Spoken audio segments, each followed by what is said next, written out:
الأمثل فالأمثل أو كما قال عليه الصلاة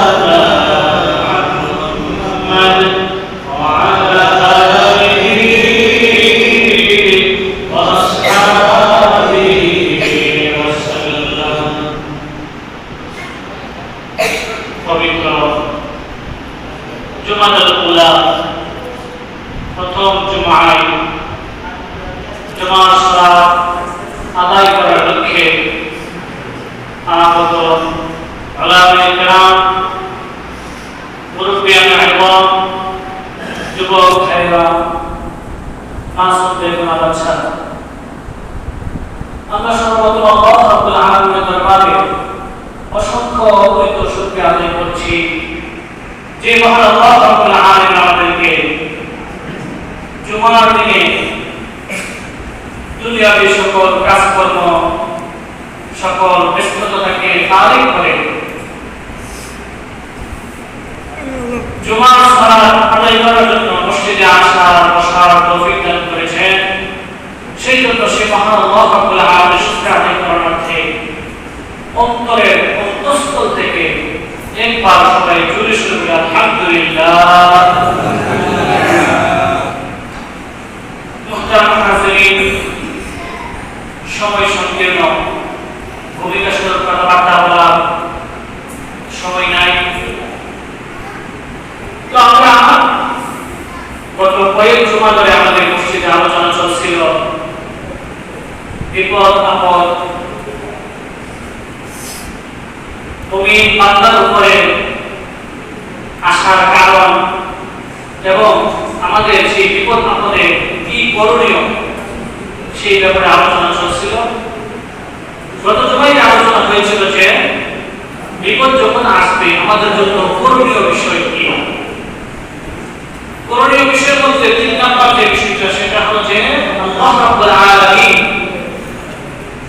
প্রত্যেকটা বিপদ আপদের বিনিময়ে যে কি কি পুরস্কার রেখেছে সেই পুরস্কারের কথা এবং সওয়াব স্মরণ করে ধৈর্য ধারণ করা এবং সওয়াবের আশা রাখা, পুরস্কারের আশা রাখা, সেই বিষয়ে আলোচনা চলছে।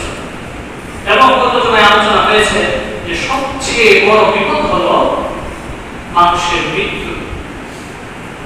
আর আমরা আমাদের বিভিন্ন ক্ষেত্রে দেখা যায় আমরা আমাদের মাতা পিতার চাইতেও বেশি ভালোবাসি আমাদের সন্তানকে। কি বলেন, ঠিক আছে?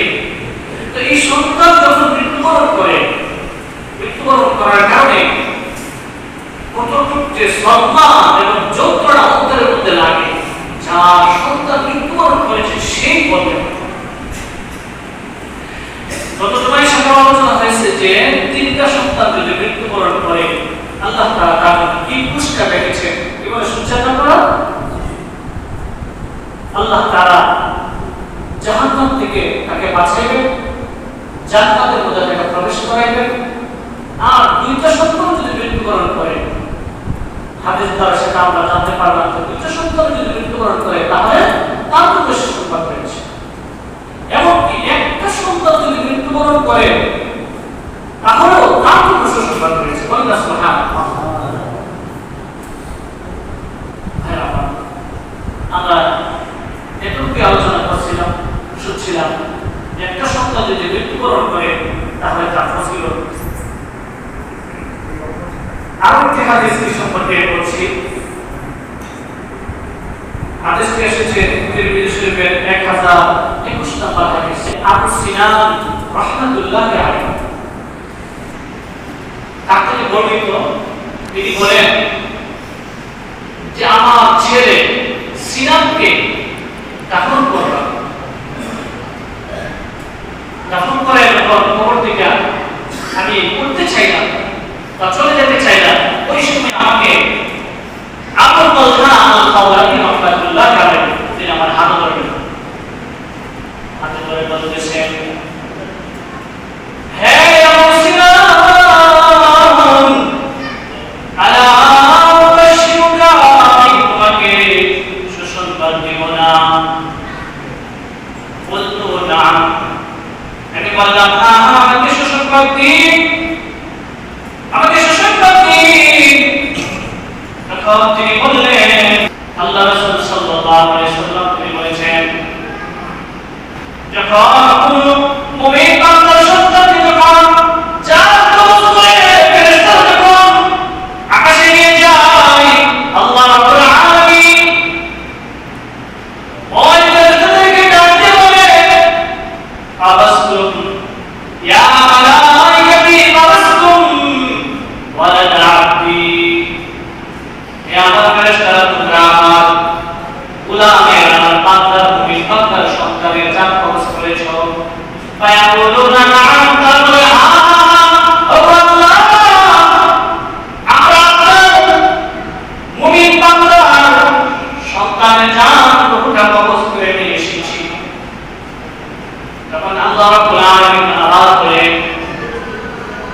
যে তোমরা নেককার বান্দা কলিজার টুকরা যখন তোমরা কবজ করে নিয়ে এসেছো, তার মানে আল্লাহ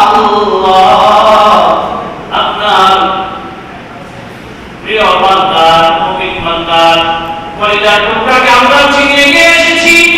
সুবহানাল্লাহ, এ আমার বান্দা, হে আমার ফেরেশতারা বলো আমার বান্দা ওই সময় কি করেছে? যখন তোমরা তার প্রিয় সন্তানের জানটা কবজ করে নিয়ে আসলো, তখন আমার বান্দা কি করেছে? তখন ফেরেশতারা বলে আল্লাহ আপনার ওই বান্দা ওই সময় শাকার শুকরিয়া আদায় করেছে। বলে সুবহানাল্লাহ, সন্তানের বিভাগে নাই তো যারা হয়ে যায় নাই, ধৈর্য ধারণ করেছে, নিজেকে সান্ত্বনা দিয়েছে, সে তার মুখ থেকে মশাই আক্রমণে আপনাকে গালি দেয় নাই। এমন মানুষ আসবে না যে যারা সন্তান মৃত্যুবরণ করলে অথবা বিপদ হয়ে পড়লে আপনাকে গালি গালাজ করে, আসে না নাই? এমন মানুষ অনেক আছে যারা ধৈর্য ধারণ করতে পারে না, কিন্তু আল্লাহ যখন বলে আমার ওই বান্দা যার নাম তুমি কবজ করেছো সে কি করেছে, তখন ওই ফেরেশতারা বলে আল্লাহ আপনার সন্তানকে দেখেছি, আপনার এই মুমিন বান্দাকে দেখেছি, সে আলহামদুলিল্লাহ পড়তেছে, ওয়াস্তারজা এবং সে ইন্না লিল্লাহি ওয়া ইন্না ইলাইহি রাজিউন পড়তেছে। সুবহানাল্লাহ বলে সূরা বাকারা 155 নম্বর আয়াত আল্লাহ রাব্বুল আলামিন বলেন وَلَنَبْلُوَنَّكُمْ بِشَيْءٍ مِّنَ الْخَوْفِ وَالْجُوعِ وَنَقْصٍ مِّنَ الْأَمْوَالِ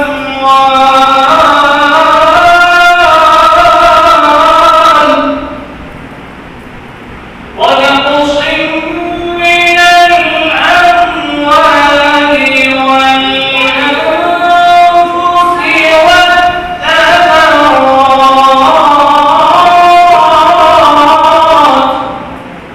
وَبَشِّرِ الصَّابِرِينَ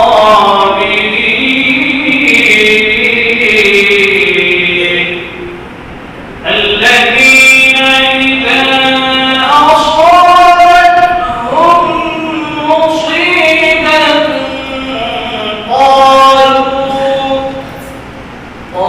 قالوا إِنَّا لِلَّهِ وَإِنَّا إِلَيْهِ راجعون। আল্লাহ রাব্বুল আলামিন বলেন, যখন মুমিন বিপদের মধ্যে পড়ে, মুসিবতের মধ্যে পড়ে, তখন মুমিন প্রার্থনা করে ইন্না লিল্লাহি ওয়া ইন্না ইলাইহি রাজিউন। ঠিক কিনা বলুন? আমরা বলি না যখন আমাদের উপর বিপদ আসে আমরা কি করি? ইন্না লিল্লাহি ওয়া ইন্না ইলাইহি রাজিউন।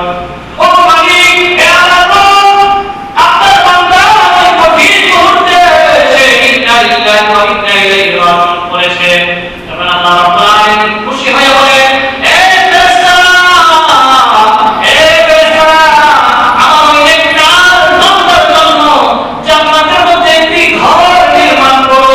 সুবহানাল্লাহ বলেন। এমন একটা ঘর, এমন একটা প্রাসাদ রাজমহল তৈরি করো, যে ঘরটার নাম হবে বাইতুল হাম। বলেন না সুবহানাল্লাহ। ওই ঘরটার নাম হবে সাবুহু বাইতুল হাম, তার নাম হবে বাইতুল হাম, মানে প্রশংসার ঘর। ওই যে আমার বান্দা তার সন্তান মৃত্যুর পরেও বিরহ বেদনায় সে ঘরে হারা হয় নাই, না হইয়াছে, শুকরিয়া আদায় করেছে, শুকরিয়া আদায় করেছে, আলহামদুলিল্লাহ বলেছে, চোখের পানি ছেড়েছে, ইন্না লিল্লাহি বলেছে, সেই জন্য আমার বান্দার জন্য জান্নাতের মধ্যে ঘর নির্মাণ করে দাও। সুবহানাল্লাহ। কি বলেন? আমেরিকার হোয়াইট হাউসের মতো নামি দামি বিল্ডিং বা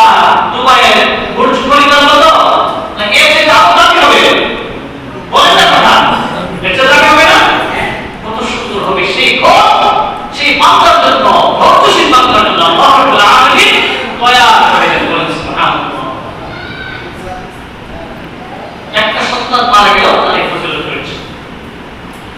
এখন যদি এমন মানুষ থাকতে পারে যে আমার কিন্তু সন্তান হয় নাই, একটা সন্তান হয় নাই বা মৃত্যুবরণ করে নাই, তো তাদের জন্য কি সুসংবাদ নাই? আছে। যাদের সন্তান গর্ভে নষ্ট হয়ে যায়, গর্ভপাত হয়ে যায়, তাদের জন্য সুসংবাদ রয়েছে। ইবনে মাজাহ শরীফের হাদিস 1609 নম্বর হাদিসের মধ্যে এসেছে, হযরত মুআয ইবনে জাবাল রাদিয়াল্লাহু তাআলা থেকে বর্ণিত, তিনি বলেন যে ওয়াল্লাযী নাফসি বিয়াদিহি, যার হাতে আমার প্রাণ, মানে যে আল্লাহর কাছে আমার প্রাণ আছে, ওই মালিকের শপথ করে বলছি, ইন্নাস সিদকা লা ইয়াদুররু উম্মাহু বিসারিহি ইলাল জান্নাতি রাহতাসাবাতহু। যখন কোন মহিলা গর্ভপাত হয়, গর্ভের মধ্যে সন্তান নষ্ট হয়ে যায়,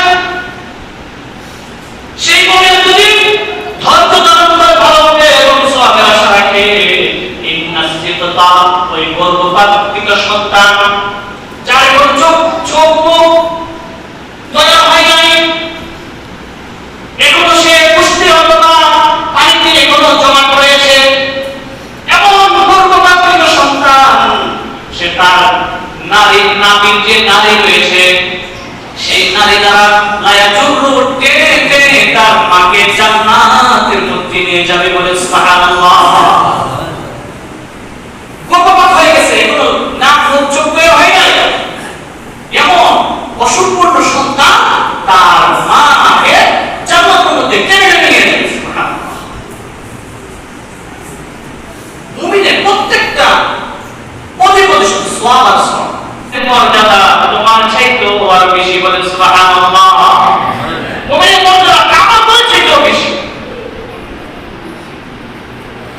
ভাইরা আমার, এখন যদি বলেন যে না আমার কোনো গর্ভপাত হয় নাই, সন্তান গর্ভ নষ্ট হয় নাই, তাহলে তাদের জন্য সুসংবাদ আছে, তারা মনোপূর্ণ হবেন না, তাদের জন্য সুসংবাদ রয়েছে, বলেন না সুবহানাল্লাহ।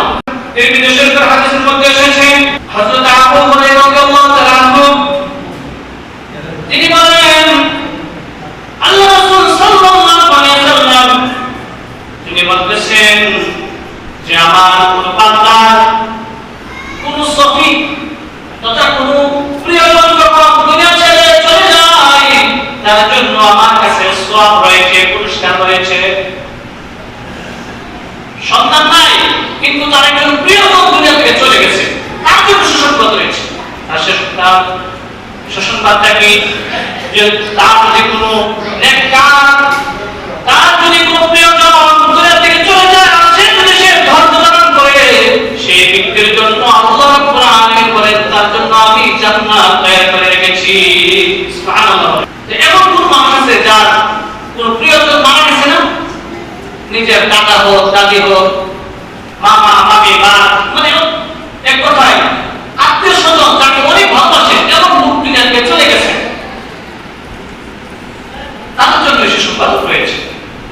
আবার যদি বলেন যে না এমন দুঃখ থাকতে পারে, যাদের এখনো কোনো আত্মীয় স্বজন বা কোনো প্রিয়জন চলে যায়নি দুনিয়া থেকে, তার জন্য সুসংবাদ আছে। সুবহানাল্লাহ। তিরমিজি শরীফের 1062 নম্বর হাদিসে ইবনে আব্বাস রাদিয়াল্লাহু তাআলা থেকে বর্ণিত, তিনি বলেন যে আল্লাহ রাসূল সাল্লাল্লাহু আলাইহি ওয়াসাল্লাম বলেন যে যে ব্যক্তির দুইটা সন্তান মৃত্যুবরণ করেছে, আল্লাহ রাব্বুল আলামিন তাদেরকে, অর্থাৎ সেই বাচ্চার মাতা-পিতাকে জান্নাতের মধ্যে প্রবেশ করাইবে। আম্মা আয়েশা সিদ্দিকা রাদিয়াল্লাহু তাআলা তিনি বলেন যে ইয়া রাসূলুল্লাহ, ইয়া হাবিবাল্লাহ, যদি দুইটা সন্তান মৃত্যুবরণ না করে, যদি একটা সন্তান মৃত্যুবরণ করে, তাহলে তার কি অবস্থা, তার জন্য কি সুসংবাদ? আল্লাহ রাসূল সাল্লাল্লাহু আলাইহি ওয়াসাল্লাম তিনি বলেন যে আমার উম্মতের কোন ব্যক্তির যদি একটা সন্তান মৃত্যুবরণ করে, তার জন্য এই সুসংবাদ। সুবহানাল্লাহ।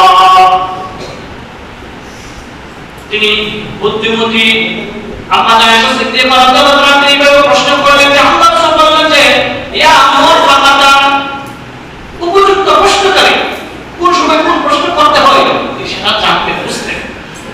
তিনি আবার প্রশ্ন করলেন যে ইয়া রাসূলুল্লাহ,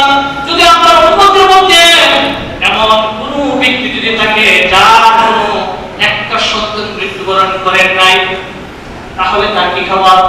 তখন রাসূল সাল্লাল্লাহু আলাইহি ওয়াসাল্লাম বলেন যে আনা ফারতুন মিন উম্মতি।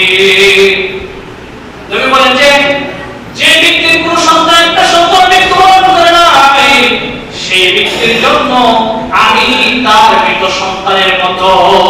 সুবহানাল্লাহ, কথাটা বুঝাতে হলো মানে প্রত্যেকটা মুমিনের অন্তরে, প্রত্যেকটা মুমিনের অন্তরে রাসূলের মহব্বত আছে না নাই? কেমন আছে না নাই? কেমন আছে? আমার দুইটা সন্তান, তিনটা সন্তান, একশত সন্তান যদি জন্মগ্রহণ করে মৃত্যুবরণ করে নাই, সেটা তার ততটুকু দুঃখ লাগে না যতটুকু দুঃখ লেগেছে আমার রাসূল দুনিয়া থেকে চলে যাওয়ার কারণে। ঠিক না বলো?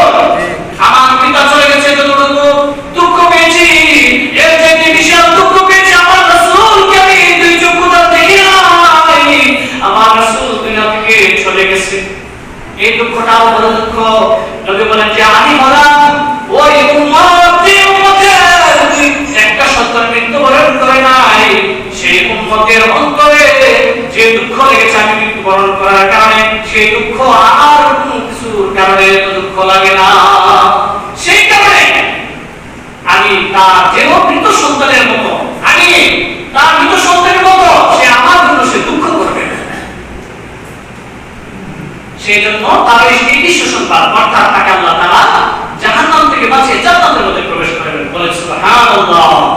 তাহলে আমাদের যাদের সন্তান মৃত্যুবরণ করে নাই তাদের জন্য বিশ্ব সংবাদ রয়েছে, আমরা মনপূর্ণ হই নাই। আল্লাহ রাব্বুল আলামিন আল্লাহ রাসূলের মাধ্যমে আমাদের জন্য প্রত্যেকটা ক্ষেত্রে ক্ষেত্রে সওয়াব এবং নেকের পুরস্কারের পথ খুলে রেখেছেন, কিন্তু আমরা সেগুলো বুঝি না। তাহলে সন্তান যদি জীবন থাকে এটাও আল্লাহর শুকরিয়া, মৃত্যুবরণ করাও আল্লাহর শুকরিয়া। কি বলেন? সুসংবাদ আমাদের জন্য আছে না? তাহলে সন্তান যদি দুনিয়া থেকে চলে যায়, প্রিয়জন যদি দুনিয়া থেকে চলে যায়, আমাদের জন্য সুসংবাদ আর সুসংবাদ। মুমিনের প্রত্যেকটা ক্ষেত্রে ধাপে ধাপে পথে পথে শুধু নেক আর নেক আর সওয়াব আর সওয়াব। আল্লাহ রাব্বুল আলামিন আমাদের সবাইকে প্রত্যেকটা নেক কাজের মধ্যে অংশগ্রহণ করার তৌফিক দান করুন। সবাই বলে আমিন। ওয়া মা আলাইনা ইল্লাল বালাগ। আসসালামু আলাইকুম ওয়া রাহমাতুল্লাহি ওয়া বারাকাতুহু।